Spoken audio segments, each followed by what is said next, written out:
This is from it for the call of the audience. Let's go on to item number 7. Court case. Let's go on to item number 7. What happened today is they simply have said today, we don't want anybody saying anything negatively about a city employee or a city official in the performance of their duty. And we have the rule in place that says if you can't come down and conduct yourself in a civil fashion without being offensive, then we're going to ask you to leave. And that's what we have another rule in place, and that's called the First Amendment. It really doesn't matter if you agree with this guy's commentary.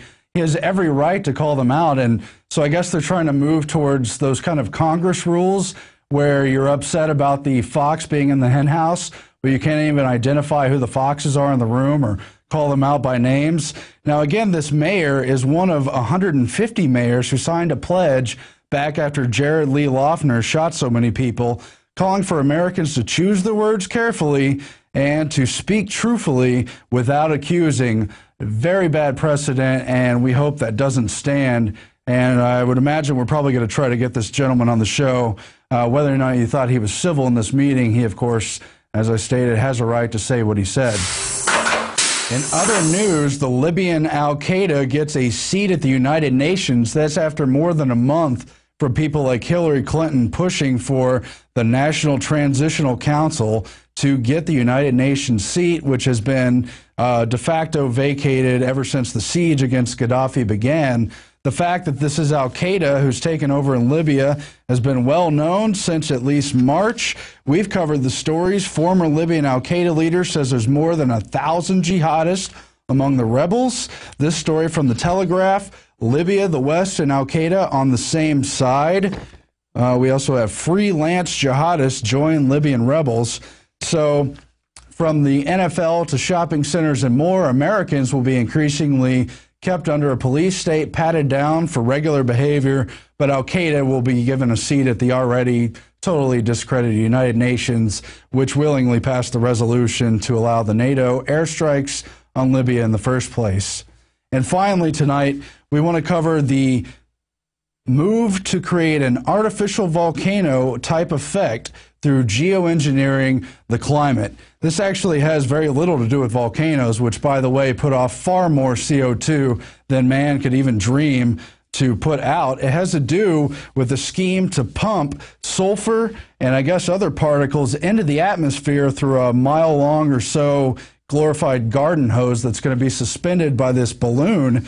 And that's a plan that's been around since at least 2008. We have AP stories talking to White House science advisor John P. Holdren, the population extremist, who's called for this kind of things, including separate plans to spray sulfur and aluminum particles into the atmosphere to create what they call albedos, artificial clouds to reflect sunlight.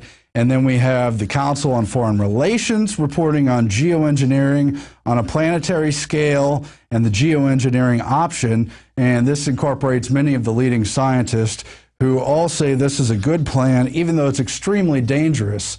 So when man has supposedly altered the atmosphere through carbon dioxide and man-made global warming, they're now going to further alter the atmosphere and inject even more artificial particles. Are they out of their minds? Do they not know that sun is the driver of life on this planet? And if they try to block it out, it's just going to lead to something like the Matrix movie, which predictively programmed a blocking out of the sun, a total darkening of the sky. That's really what they proposed here. It's outrageous. We should learn more about it, and we should oppose it. We're going to be back in just a moment after this break with more from the INFOWARS Nightly News. I'm Aaron Dykes. Stay tuned. It is a big idea, a new world order.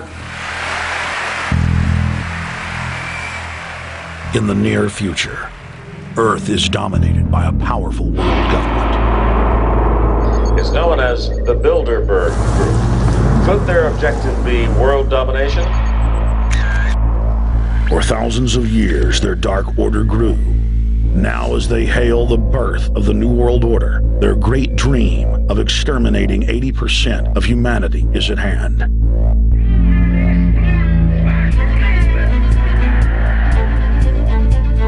For the first time in history, the elite's plan for world government is blown wide open.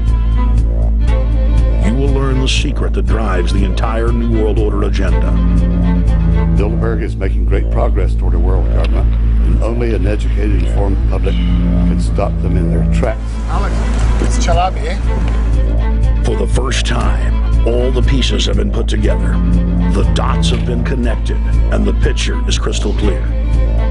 Earth's ruling elite believe they have discovered the fountain of youth. But before they can attain it, 80% of us must die. A psychopathic technocracy is establishing world government so there can be no escape from their plan.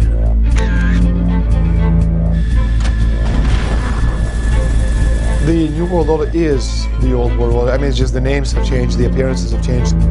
Most people have no idea. They're not after money. They have all the money they need. They're after power. That's their aphrodisiac. I was pulled out of a plane in Munich. They interrogated me for 4 hours. Some shots were fired. Need you to move off the property. Their great dream of exterminating 80% of humanity is at hand. Endgame, blueprint for global enslavement. You have been warned.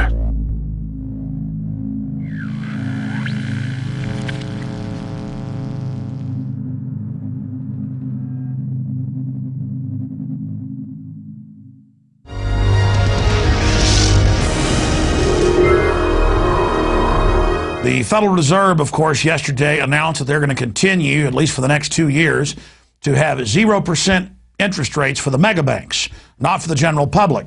That, of course, will accelerate the devaluation of the dollar in the world's eyes.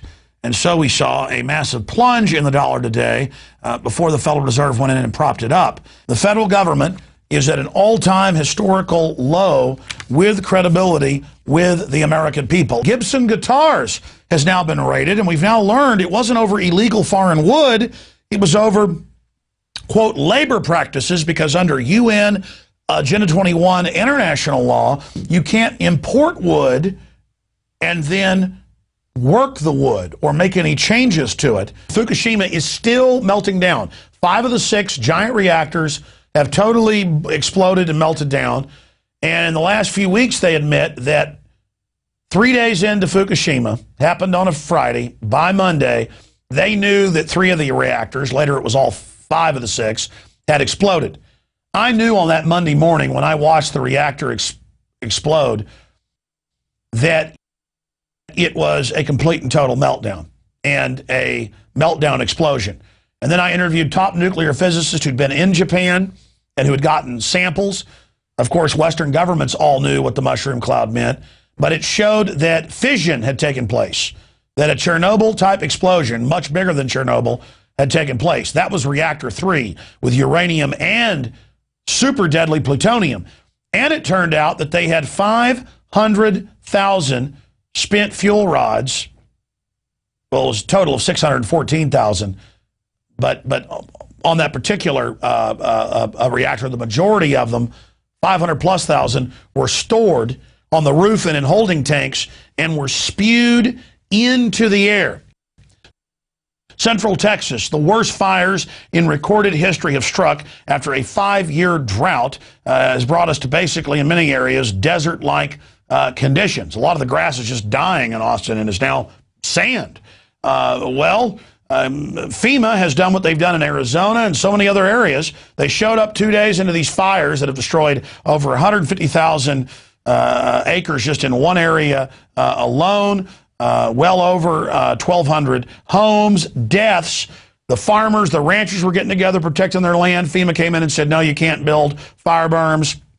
Firefighters from all over the state poured in. FEMA showed up, just like in Katrina, and said, no relief effort. We're going to come in the next few days and command things. And all they're doing is blocking the operation. I've now confirmed with multiple firefighters that this has happened, that they're even trying to go on people's property where farmers have successfully built fire walls with dirt and are telling them, nope, you get out of here. Wow. Ron Paul last night, again, won the NBC debate poll, won all the other polls. He won more than 50% of all the votes against all the other candidates. And what did NBC do? NBC didn't report on him in any of their major stories. Neither did MSNBC. They basically ignored the winner and engaged in another scam. They put on television that graph you're seeing. When the poll first started, he had 43% to Mitt Romney's 21%. But you notice all the other graphs are proportional.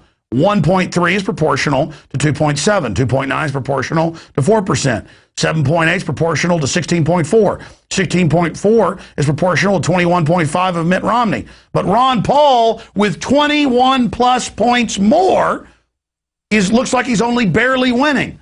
Then this morning, because of heat, they went ahead and reversed themselves, but still didn't extend it out as far as it should when Ron Paul closed out the poll with 53+%, more than half against all those other candidates. Big Sis set to zap travelers with MRI-style scans. And Homeland Security head came out and told Politico and others, don't worry, you're not going to have to take your shoes off soon. We've got new scanners coming out. And then they detail that the scanners are MRI. And I went, wait a minute, the New York Times reported people dying from MRIs and getting cancer, and if they're not calibrated right, all your hair will fall out because there's so much radiation. So many powerful magnetic waves going into you.